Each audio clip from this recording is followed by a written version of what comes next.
Shri Asaduddin Owaisi ji. Thank you, Mr. Chairman, for giving the opportunity. At the outset, let me make very clear that I stand to oppose this arbitrary and biased bill which the government is bringing in to ensure that the independence of Election Commission is finished forever. Sir, the reason I oppose this bill is because if voters start feeling like that the ECI is not an impartial and non-partisan body, then legitimacy of our democracy comes into question. Sir, this bill overturns a Supreme Court constitutional bench judgment on appointment of CEC and ECs. I agree Parliament has been given this right under Article 324, but I submit that the parliamentary powers is not a power to defeat the purpose of Article 24, but rather to further its purpose. Its purpose is to ensure that an independent and impartial body. But this bill is being brought in to create an election commission which will work in the shadow of the Prime Minister Shri Modi. The search committee and the selection committee, a total of 6 people are involved in 2 stages.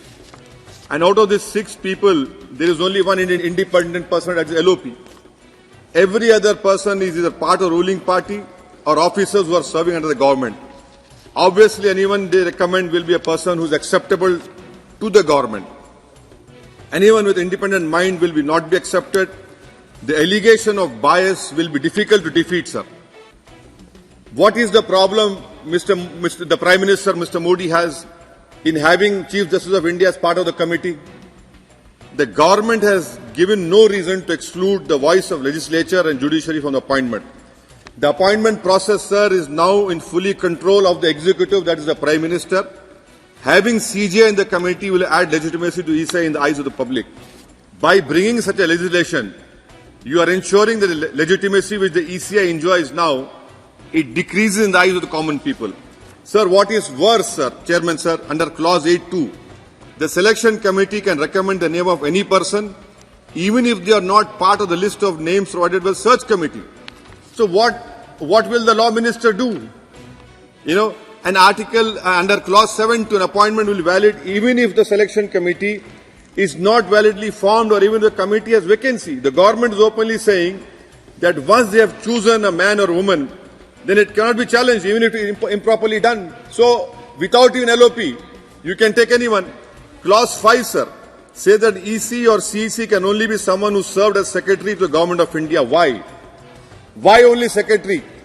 Why not expand eligibility criteria to include anyone with knowledge and experience of how elections are conducted? Why should it not include scholars, civil society, other persons?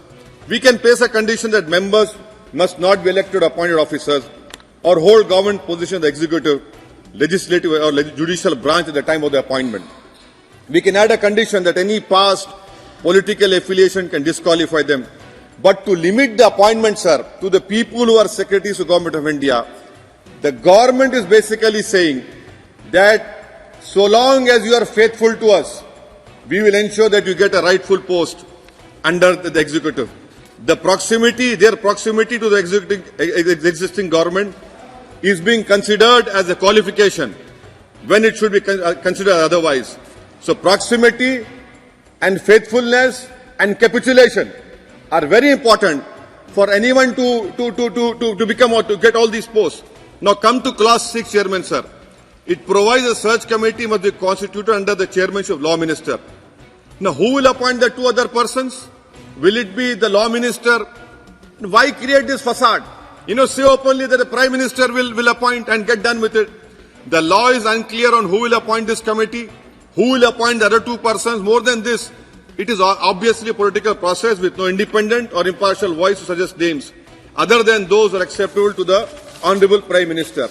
May I suggest, sir, that the Standing Committee for Law and Justice should participate in the process.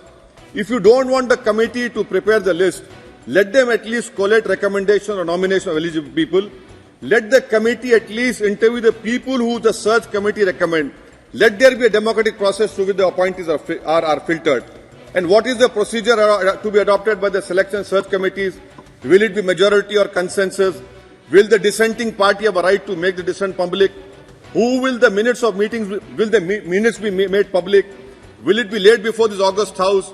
Will both the committees provide reasons for recommendation? All of these requirements must be part of the legislation. There should be complete transparency in who's appointed, who's not. Now, clause 16, Chairman, sir.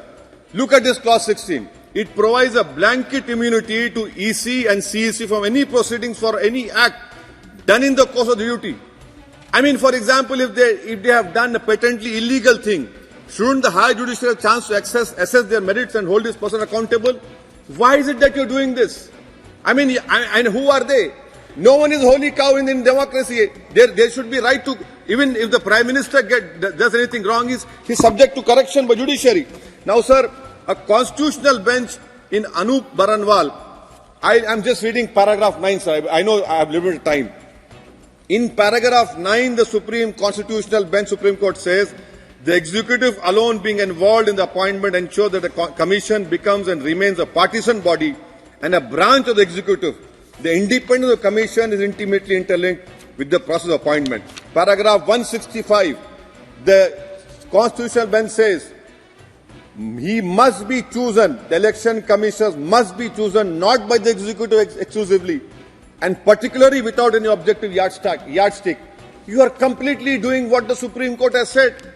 Now, sir, read the paragraph A of the Constitutional Bench judgment. Like the judiciary, the election commission must display fearless independence in the absence of norms regarding the appointment. A central norm, institutional integrity is adversely affected. An independent appointment mechanism will guarantee eschewing of in the prospect of this bias. So, sir, Dinesh Goswami Committee on Electoral Reform 1990 said the same thing. They said, have for CEC, Chief Justice, Leader of Opposition should be there.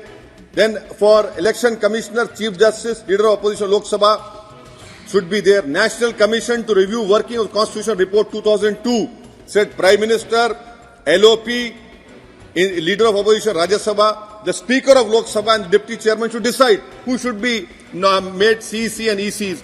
Law Commission Report 255, headed by Justice A.P. Shah, said that the appointment of all ECs and including CEC should be made by President with a 3-member collegium or selection committee consisting of Prime Minister, Leader of Opposition, Lok Sabha and the Chief Justice of India. What did Baba Saheb Ambedkar said, sir? I mean, you don't have even regard for Baba Saheb Ambedkar. The Prime Minister and all of you say, Baba Saheb Ambedkar, this, that. But what about you? What did Baba Saheb said? Baba Saheb Ambedkar said on June 15, 1949, sir. I'm reading only few lines of what great Ambedkar had said, who I feel was the tallest leader India has ever produced. He was more taller than Mahatma Gandhi also. What Baba Saheb Ambedkar said, in every early stage of the proceeding of Constitutional Assembly, a committee was appointed to deal with what are called fundamental rights. The committee made a report. The committee made a report that it should be recognized that independent elections and the avoidance of any interference by the executive in the election to the legislature should be regarded as a fundamental right and provided for in the chapter dealing fundamental rights. When the matter came up before the House, it was the wish of the House that while there was no objection to regard this matter as of fundamental importance, it should be provided for in some other part of the Constitution and not in the chapter dealing fundamental rights. Baba Sahib goes on and says, but the House affirmed without any kind of dissent that in the interest of purity and freedom of elections to the legislative bodies, it was of the utmost importance that they should be free from any kind of interference from the executive of the day. You are going against what our Constituent Assembly, Dr. Baba Sahib Ambedkar said. And sir, I'm concluding, sir. Section 10 of the bill, sir. Section 10 of the bill provides the salaries of the EC and the CEC shall be equivalent to that of Cabinet Secretary. Why are you degrading it? Earlier the salaries were equivalent to the Supreme Court judge. Why is the government doing it, sir?